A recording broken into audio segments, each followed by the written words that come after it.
যদি কখনো শারীরিক অসুস্থতার কারণে তারাবি নামাজ না পড়তে পারি, এতে কি গুনাহ হবে? আপনার কোন এক বক্তব্যে শুনেছি দেরি করে ইফতার করা নিষেধ, কিন্তু আমরা যেখানে থাকি সেখানে গুগল অনুযায়ী যে সময় সূর্যাস্ত হয় তার 2 মিনিট পর ইফতারের জন্য আজান দেওয়া হয়। আপনার কথা অনুযায়ী এটা তো ইহুদিদের সাথে সাদৃশ্য হয়ে গেল। কত টাকা থাকলে জাকাত ফরজ হয়? জাকাত কবে দিতে হবে? ইতিকাফে বসে মোবাইল চালানো, মসজিদের ভিতরে দিন ইসলামের ক্লাস ও মসজিদের ভিতরে ইফতার পার্টিতে অংশগ্রহণ করতে পারবে কিনা? সবে কদরের ভাগ্য পরিবর্তনের জন্য স্পেশাল কিছু আমল বলুন। আমি জানতে চাচ্ছি, যদি কখনো শারীরিক অসুস্থতার কারণে তারাবি নামাজ না পড়তে পারি, এতে কি গুনাহ হবে? শুধু এশার নামাজ আদায় করলে হবে? বিশেষ কোনো অসুস্থতার কারণে কেউ যদি তারাবি নামাজ না পড়ে তার রোজা হয়ে যাবে এবং তার গুনাহ হবে না ইনশাআল্লাহ। বিশেষ করে অসুস্থতার কারণে কেউ যদি মিস করে, এরকম হতে পারে কালে ভদ্রে হঠাৎ কোনোদিন অসুস্থ হয়েছেন অথবা 2-4 দিন আপনার মিস হয়েছে, তো তাতে কোনো অসুবিধা হবে না ইনশাআল্লাহ। কারণ তারাবি নামাজ আদায় করা এটা ফরজ না। তবে একান্ত ওজর ছাড়া এটা ছেড়ে দেওয়া এটা চরম দুর্ভাগ্যের ব্যাপার এবং অবশ্যই অনুচিত কাজ এবং গুরুত্বপূর্ণ একটি সুন্নাহ পরিত্যাগ করা হলো। কিন্তু অসুস্থতার কারণে যদি কখনো মিস হয় তাতে গুনাহ হবে না ইনশাআল্লাহ। বিশেষ কোনো কারণে বাদ পড়লে আপনার রমজানের রোজা ঠিকই আদায় হয়ে যাবে। আপনার কোনো এক বক্তব্যে শুনেছি যে দেরি করে ইফতার করা নিষেধ, কিন্তু আমরা যেখানে থাকি কাজীবাড়ি সেখানে গুগল অনুযায়ী যে সময় সূর্যাস্ত হয় তার 2 মিনিট পর ইফতারের জন্য আজান দেওয়া হয়। আপনার কথা অনুযায়ী এটা তো ইহুদিদের সাথে সাদৃশ্য হয়ে গেল। এ বিষয়ে যদি কিছু বলতেন। প্রথম কথা হলো, সূর্যাস্তের 2 মিনিট পর যদি কেউ ইফতার করে, 3 মিনিট পর কেউ ইফতার করে, তাহলে এর কারণে সে ইহুদিদের সাথে সাদৃশ্য হয়ে গেছে এমনটি বলার কোনো সুযোগ নেই। কেন সুযোগ নেই? কারণ ইহুদিরা যে দেরিতে ইফতার করে, বর্তমানে রাফিজি যারা আছে, শিয়া যারা আছে, এরাও দেরিতে ইফতার করে। এই দেরিতে ইফতার করা মানে 2 মিনিট 3 মিনিট না, তারা চতুর্দিকে অন্ধকার হয়ে শেষ হওয়ার পর তারা ইফতার করে, যেটা অনেক ক্ষেত্রে 15-20 মিনিট বা আধা ঘন্টা সময়ও লাগে। তারপরে যে চতুর্দিকে অন্ধকারে ছেয়ে যায়, অন্ধকারে চতুর্পাশকে ছেয়ে গেলে তারপরে ইফতার করাটা হলো তাদের স্বভাব। অতএব কোনো মুসলিম 2-3 মিনিট পরে বা 2-4 মিনিট পরে ইফতার করলে সে ইহুদিদের সাথে সাদৃশ্য হয়ে গেছে, রাফিজি বা শিয়াদের সাথে সাদৃশ্য হয়ে গেছে এমনটি বলার কারণ নাই। তবে এটা ঠিক যে নবী করিম সাল্লাল্লাহু আলাইহি সাল্লাম বলেছেন, এই উম্মত ততদিন কল্যাণের মধ্যে থাকবে মা আজ্জালুল ফুতুর ওয়া আখারুস সাহুর, যতদিন তারা ইফতার তাড়াতাড়ি করবে আর সাহারি দেরিতে করবে।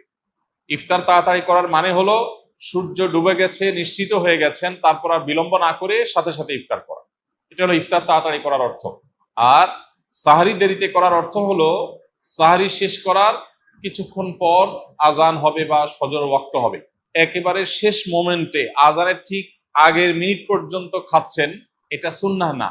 নবী করিম সাল্লাল্লাহু আলাইহি সাল্লাম সাহারি খেয়ে শেষ করার পর ফজরের জন্য দাঁড়াতেন, এর মধ্যে প্রায় 50টি আয়াত তেলাওয়াত করার মতো সময় থাকতো হাতে।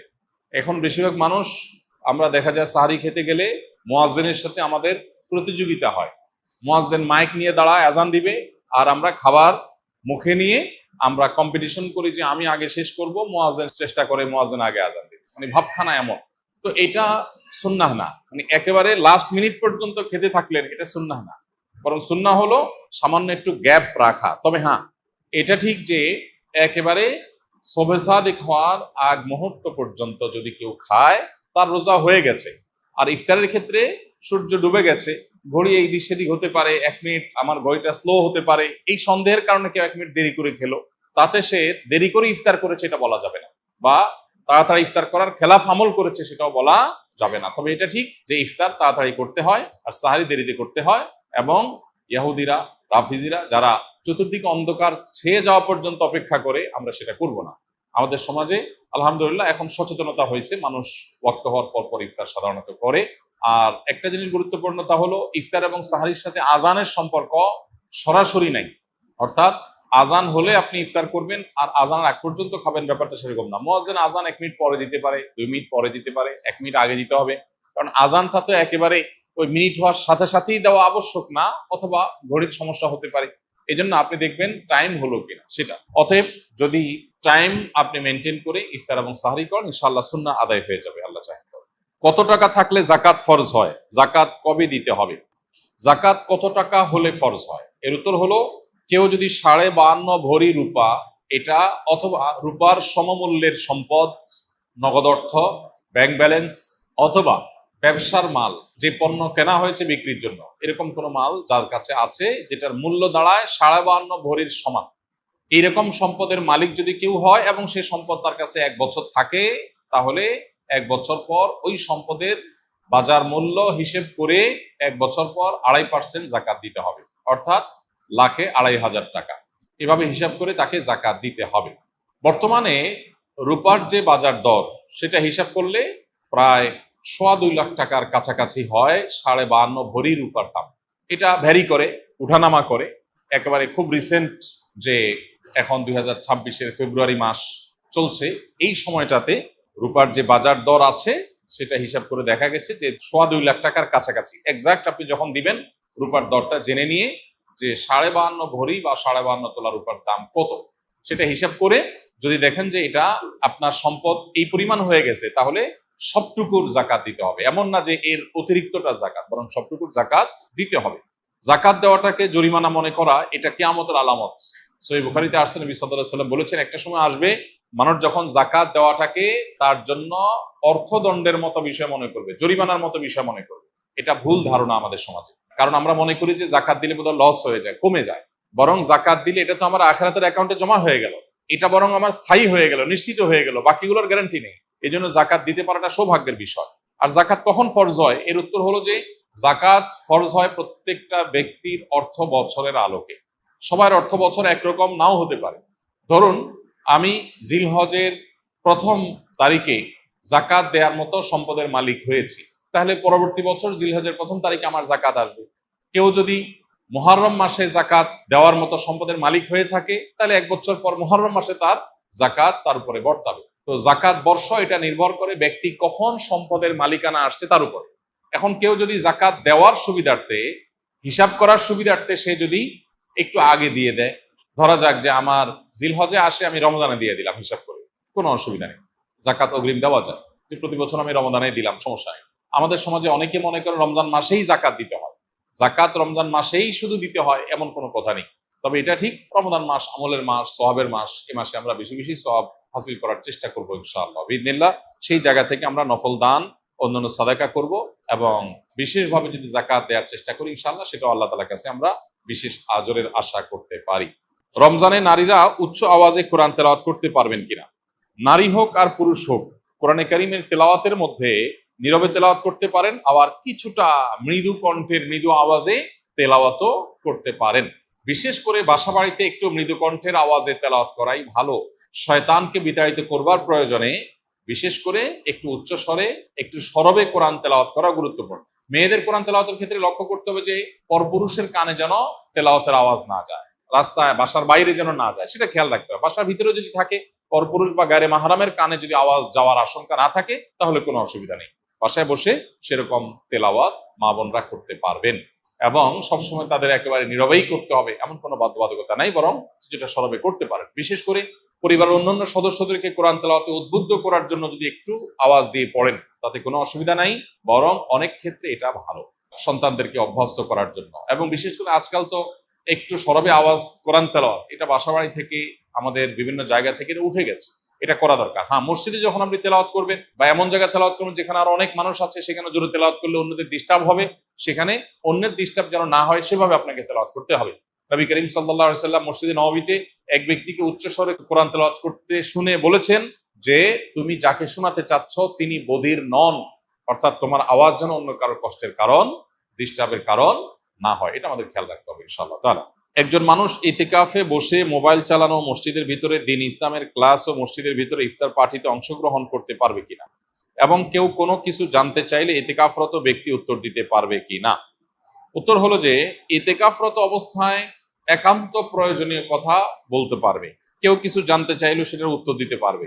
কিন্তু মসজিদের মধ্যে মোবাইল টিপাটিপি, যেটা অহেতুক মোবাইল টিপাটিপি করা, সোশ্যাল মিডিয়া ব্রাউজ করে বেড়ানো, আপনার স্ক্রল করে বেড়ানো, এটা অবশ্যই ইতিকাফের যে উদ্দেশ্য সেটাকে ব্যাহত করে, ইতিকাফের যে প্রাণ সেটাকে নষ্ট করে। সেটা করা যাবে না বা সেটা করা উচিত না।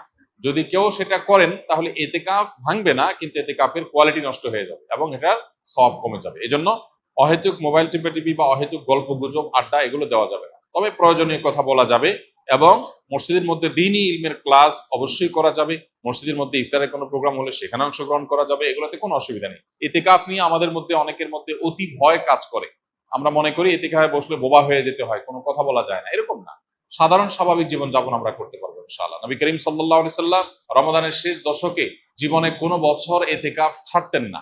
এক বছর তিনি শেষ দশকে এতেকাফ রেখে এতেকাফে বসে আবার বের হয়ে যেতে হয়েছে, এতেকাফ ভেঙে ফেলতে হয়েছে একটা বিশেষ প্রয়োজনে। পরবর্তী বছর তিনি সেই 10 দিন এবং পরের বছরের 10 দিন সহ 20 দিন ইতিকাফ করেছিলেন। এর মানে হলো দ্বিতীয় হিজরিতে রমজানের রোজা ফরজ হওয়ার পর থেকে নিয়ে তার ওয়াফাত পর্যন্ত, দশম হিজরি পর্যন্ত এই 8 বছর কোনো বছর তিনি ইতিকাফ ছাড়েননি। অথচ আমরা বেশিরভাগ মানুষের জীবনে এক বছরেও ইতিকাফ করা হয়নি। এটা দুর্ভাগ্যজনক বিষয়। যেটা নবীজি জীবনে কখনো ছাড়েননি, কোনো বছর ছাড়েননি, সেটা আমি জীবনে কোনো বছর করিনি। পরম শত্রুর সাথেও তো এরকম বৈপরীত্য হয় না, যেটা আমরা আমাদের নবীজি সাল্লাল্লাহু আলাইহি সাল্লামের সাথে আজ আমাদের কার্যত সেই বৈপরীত্য আমরা করে রেখে দিয়েছি। এজন্য ইতিকাফের দৃঢ় সংকল্প আমাদের করা উচিত। আল্লাহ আমাদের তৌফিক দান করুন। রমাদান এলেই মা বোনেরা প্রতিযোগিতামূলক কোরআন খতম দেন। অনেকে বিষয়টি বাড়াবাড়ি বলেন, কারণ হিসাবে যুক্তি দেয় যে দ্রুত পড়লে সহি হওয়ার সম্ভাবনা কম থাকে এবং অর্থ বুঝে পড়া ভালো। কথাটা কতটা যুক্তিযুক্ত? কোরআনে কারীম পড়ে শেষ করা, খতম দেওয়া এবং একাধিক খতম দেওয়া, বেশি বেশি তেলাওয়াত করা রমজান মাসে, এটা সালাফে সালেহ থেকে প্রমাণিত। আমাদের পূর্বসূরিগণ তারা রমজানের শেষ দিন পর্যন্ত বেশি থেকে বেশি কোরআনে কারীমের তেলাওয়াতে মগ্ন থাকতেন। যেহেতু এই মাসটাই হলো কোরআন নাজিলের মাস, অতএব এই মাসের অন্যতম গুরুত্বপূর্ণ আমলটা হলো বেশি বেশি কোরআন তেলাওয়াত করা। যেসব ভাইরা কোরআন তেলাওয়াত জানেন না, তারা কোরআন তেলাওয়াত শিখতে পারেন। আমরা সুন্নাহ ফাউন্ডেশন থেকে দীর্ঘ 1 বছর টানা পরিশ্রম করার পর আলহামদুলিল্লাহ, যারা কোরআন সহি বা শুদ্ধভাবে পড়তে বা তেলাওয়াত করতে পারেন না, এমনকি আরবি অক্ষরও চিনেন না, তাদের সুবিধার্থে আমরা সহজ সূত্রে কোরআন শিখি নামে একটা কোর্স আমরা চালু করেছি। এবং এই কোর্সটা প্রতিদিন তারাবির পর আমাদের ভেরিফাইড ইউটিউবে, অর্থাৎ আমার নামে যে ইউটিউব চ্যানেল আছে, সেখানে প্রতিদিন একটা করে পর্ব আপলোড হয়। গত 2 রাতে 2টি পর্ব আপলোড হয়ে গেছে। আজকে তারাবির পরে 3 নম্বর পর্ব আপলোড হবে ইনশাআল্লাহ। 10 থেকে 15 মিনিট, 20 মিনিটের মধ্যে ভিডিওটা, মাত্র 27টি ভিডিও ইনশাআল্লাহ পুরো কোরআন সহি করে শেখার জন্য তৈরি করা হয়েছে, অনেক পরিশ্রম করে, অনেক সাধনা করে। অতএব যারা সময় আছে তারা সেই ভিডিও ফলো করতে পারি, অথবা অন্য কোনো উপায়ে কোরআন সহি করে পড়বো। আর যাদের তেলাওয়াত সহি আছে তারা বেশি বেশি পড়বো। এখন কথা হলো, প্রতিযোগিতামূলকভাবে বেশি বেশি করে কোরআন খতম দিলে সেটা ভালো কিনা? উত্তর হলো অবশ্যই ভালো, তবে তার কোয়ালিটি যেন ঠিক থাকে। এটা ঠিক যে তাড়াহুড়া করতে গিয়ে কোয়ালিটি নষ্ট করে অনেক পরিমাণে তেলাওয়াত করার চাইতে কোয়ালিটি ঠিক রেখে আপনি সাধ্য অনুযায়ী তেলাওয়াত করা ভালো। দেখা যায় অনেকে হুলস্থুল করে কোরআন তেলাওয়াত করেন, কি পড়েন নিজেও বোঝেন না। খতম দেওয়া উদ্দেশ্য হয়, এই খতমটা অর্থবহ না। আল্লাহ তাআলা আমাদের আমলকে মাপবেন, আল্লাহ আমলকে গুনবেন না। কিয়ামতের দিন আমল গণা হবে না মাপা হবে? মাপা হবে। অতএব আমাদের আমলের কোয়ান্টিটি না, দেখতে হবে কি? কোয়ালিটি। এজন্য তেলাওয়াত সুন্দর করে করতে হবে। কিন্তু আবার কোয়ালিটির কথা চিন্তা করে অনেকের খতম দেওয়ারই আর সুযোগ হয় না, সেটা দুর্ভাগ্যের ব্যাপার। এজন্য কোরআনে কারীম বেশি বেশি তেলাওয়াত করা প্রশংসনীয়, প্রতিযোগিতামূলকভাবে করলে সেটাও প্রশংসনীয়, বেশি বেশি খতম হলে সেটাও প্রশংসনীয়। তবে লক্ষ্য রাখতে হবে তেলাওয়াতটা যেন তারতিলের সাথে হয়, শুদ্ধতার সাথে হয়। আল্লাহ বলেছেন, ওয়ারাত্তিলিল কুরআনা তারতিলা, তোমরা তারতিলের সাথে কোরআনকে তেলাওয়াত করো। অতএব সে বিষয়টি আমাদেরকে লক্ষ্য রাখতে হবে। রমজানের শেষ দশকের জন্য বিস্তারিত কিছু আমল বলুন। রমজানের শেষ দশকের বিশেষ আমল নবী করিম সাল্লাল্লাহু আলাইহি সাল্লামের জীবনী থেকে যেটা আমরা পাই, সেটা হলো যে আম্মা জানা আয়েশা রাদিয়াল্লাহু তাআলা আনহা থেকে বর্ণিত, নবী করিম সাল্লাল্লাহু আলাইহি সাল্লাম রমজানের শেষ দশক যখন শুরু হতো, তখন তিনি কি করতেন? কানান নবী সাল্লাল্লাহু আলাইহি সাল্লাম ইযা দাখালাল আশর, রমজানের শেষ দশক যখন শুরু হতো, আহইয়া লাইলা, নাম্বার 1, তিনি রাত জেগে ইবাদত করতেন। অনেক মুহাদ্দিসগণ, অনেক হাদিস বিশারদগণ বলেছেন এর অর্থ হলো রাতে তিনি ঘুমোতেন না শেষ দশক। আবার অনেক মুহাদ্দিসগণ বলেছেন কুমিল লাইলা ইল্লা কালিলার উপর আমল করে সামান্য ঘুমাতেন, বেশিরভাগ রাতে ইবাদত করতেন। তাহলে 1 নম্বর আমল হলো শেষ দশকের প্রতিটা রাত জেগে ইবাদত করা। নাম্বার 2, ওয়াইকাযা আহলাহ, নফল আমলের জন্য অন্য কোন সময় পরিবারকে ডেকে তুলতেন না, কিন্তু রমজানের শেষ দশক পরিবারকে ঘুম থেকে ডেকে তুলতেন ইবাদতের জন্য। তার মানে পরিবারকে ইবাদতের জন্য উদ্বুদ্ধ করতে হবে। 3 নম্বর, ওয়াসাদ্দামি ইজারা, তিনি ইবাদতের জন্য কোমর বেঁধে নিতেন। কোমর বেঁধে নেওয়ার একটা অর্থ করেছেন অনেক হাদিস বিশারদ, স্ত্রী সহবাস থেকে দূরে থাকতেন। আরবরা এরকম কোমর বেঁধে নেওয়া বলতে এরকম ইঙ্গিত করে থাকে। আবার অনেক মুহাদ্দিসগণ এর ব্যাখ্যা করেছেন যে কোমর বেঁধে নেওয়া মানে আমরা যেরকম বলি কোমর বেঁধে ইবাদত করা, কোমর বেঁধে নেমে যাওয়া কোনো কাজে, তার মানে সর্বোচ্চ মেহনত এবং পরিশ্রম সাধনা করতেন ইবাদতের জন্য। আর অন্য আরেকটি হাদিসে আসছে, কানা ইয়াজতাহিদু ফীহি মা লা ইয়াজতাহিদু ফি গায়রি, নবীজি শেষ দশকে ইবাদতের জন্য এত বেশি পরিশ্রম করতেন, বছরে অন্য কোন সময় ইবাদতের জন্য এত পরিশ্রম করতেন না। অথচ আমরা শেষ দশকে বেশিরভাগ মানুষ হয় গ্রামের বাড়ি যাওয়ার নিয়ে ব্যস্ত, গ্রামের বাড়ি যাওয়ার পরে বিভিন্ন বাড়িতে বাড়িতে ঘোরার, গ্রামে গ্রামে ঘোরার নিয়ে ব্যস্ত, আর শহরে যারা আছি তারা কেনাকাটা, শপিং ইত্যাদিতে ব্যস্ত। তো এটা হলো আমাদের শেষ দশকের অভ্যাস, যেটা হাদিসের একেবারেই বিপরীত। শেষ দশক হওয়া উচিত প্রথম দশক, দ্বিতীয় দশকের চাইতে বেশি ইবাদতে বেশি মনোযোগী হওয়া উচিত আমাদের শেষ দশক। আল্লাহ আমাদেরকে তৌফিক দান করুন। শবে কদরের ভাগ্য পরিবর্তনের জন্য স্পেশাল কিছু আমল বলুন। লাইলাতুল কদরে গুরুত্বপূর্ণ বিষয়গুলো ধার্য হয়। আল্লাহ তাআলা সূরা দুখানের একেবারে শুরুতে বলেছেন, ফিহা ইউফরাকু কুল্লু আমরিন হাকিম। লাইলাতুল কদরে সব গুরুত্বপূর্ণ বিষয়গুলোকে ধার্য করা হয়। এই জন্য লাইলাতুল কদরে গুরুত্বপূর্ণ বিষয় যেন আমার নসিবে আল্লাহ লেখেন, আল্লাহ যেন তাকদীরে ভালো কিছু দেন, আমরা আল্লাহর কাছে দোয়া করব। এবং সেই সাথে তাকদীরে যেন ভালো কিছু হয় সেজন্য নেক আমল করবো ইনশাআল্লাহ। আমরা আল্লাহর কাছে দোয়া করব এবং নেক আমল করব, গুনাহ থেকে বেঁচে থাকবো। বাস এই ত্রিমুখী প্রচেষ্টায় আমাদের নসিবে ভালো কিছু আসবে। এর বাইরে আলাদা কিছু আমল আছে যেগুলো নিয়ে আমাদের স্বতন্ত্র একটা ভিডিও বোধহয় ইউটিউবে আছে, যে ভাগ্য সুপ্রসন্ন হবে যে সমস্ত আমলের ডিটেল সেখানে বলা আছে। যেমন কেউ যদি চায় তার রিজিক বাড়ুক, কেউ যদি চায় তার হায়াত বাড়ুক, তাহলে সে আত্মীয় স্বজনের সাথে সুসম্পর্ক বজায় রাখবে, রক্ত সম্পর্কীয় বন্ধনগুলো মজবুত করবে। কারণ বুখারী বর্ণিত হাদিসে নবী সাল্লাল্লাহু আলাইহি ওয়াসাল্লাম বলেছেন, মান সাল্লাহু আইয়ুবসাতা লাহু ফি রিজকিহি আও ইউনসা লাহু ফি আথারিহি ফালিয়াসিল রাহিমা। যে চায় তার রিজিক প্রশস্ত হোক, তার হায়াত বাড়ুক, বরকত হোক, তাহলে সে যেন তার রক্ত সম্পর্কীয় সম্পর্কগুলো বাড়ায়।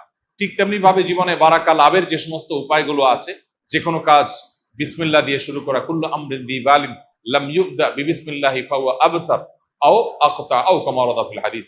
কোন গুরুত্বপূর্ণ কাজ আল্লাহর নাম নিয়ে শুরু করলে সেখানে বরকত হয়। অতএব আমার নসিবে ভালো কিছু হওয়ার জন্য এই আমার হাদিস বর্ণিত আমলগুলোকে আমরা ফলো করতে পারি। আর জেনারেলি কথা হলো নেক আমল বেশি করা, গুনাহ থেকে বেঁচে থাকা, আর নসিবে ভালো কিছু দেওয়ার জন্য আল্লাহর কাছে দোয়া করা। লা ইয়ারুদ্দুত তাকদীর ইল্লা দুআ। কারণ তাকদীর এটা দোয়া দ্বারায় ক্ষেত্র বিশেষে পরিবর্তন হয়, হাদিস দ্বারা প্রমাণিত। এই জন্য গভীর ভাবে আল্লাহর কাছে দোয়া মনোনিবেশ করতে হবে। শবে কদরের নামাজ কত রাকাত, নিয়ত কিভাবে করব, কি কি স্পেশাল আমল আছে। লাইলাতুল কদর বা শবে কদর যেটাকে আমরা বলি, এই লাইলাতুল কদরে দাঁড়িয়ে বেশি বেশি নফল নামাজ পড়বো আমরা। দীর্ঘ রুকু, দীর্ঘ সিজদা, দীর্ঘ কেরাতে, দৃঢ় স্থিরতার সাথে, সৌন্দর্যের সাথে কোরআন তেলাওয়াত বেশি বেশি করা, দোয়া করা, জিকির আজকার করা, আল্লাহ স্মরণ করা, এগুলোর মধ্য দিয়ে আমরা রাতকে কাটাবো। লাইলাতুল কদরে বিশেষ আমল বলতে একটা দোয়াই শুধু হাদিস দ্বারা আমরা জানতে পারি, সেটা হলো নবী করিম সাল্লাল্লাহু আলাইহি সাল্লাম মা আয়েশা রাদিয়াল্লাহু আনহাকে শিখিয়েছেন যে লাইলাতুল কদর পেলে তিনি যেন এই দোয়া পড়েন, আল্লাহুম্মা ইন্নাকা আফুউন তুহিব্বুল আফওয়া ফাআফু আন্নী। আল্লাহ আপনি ক্ষমাশীল, ক্ষমাশীলতাকে আপনি পছন্দ করেন, অতএব আমাকে ক্ষমা করুন। এই দোয়া আমরা বেশি বেশি পড়বো। এর বাইরে লাইলাতুল কদরের বা শবে কদরের আলাদা কোনো নামাজের ফরম্যাট নাই যে এত সংখ্যক রাকাত পড়তে হবে এবং প্রথম রাকাতে অমুক সূরার সাথে অমুক সূরা এতবার, দ্বিতীয় রাকাতে তমুক সূরা এতবার, এরকম কোনো বাধ্যবাধকতা নেই। যে কোনো সূরা দিয়ে অন্য যে কোনো সাধারণ নামাজের মতো করে আমরা লাইলাতুল কদরের নামাজ পড়তে পারি। আর এর জন্য আলাদা কোনো নিয়ত নেই যে নাওয়াইতু আন উসাল্লিয়া সালাত লাইলাতুল কদর বা লাইলাতুল কদর নামাজ পড়ছি, এরকম কোনো আলাদা নিয়ত দরকার নেই। আমি লাইলাতুল কদর পড়ছি, আমার মাথায় আছে, এটুকুই নিয়ত ইনশাআল্লাহ যথেষ্ট হবে এবং সুন্দরভাবে সালাত আদায়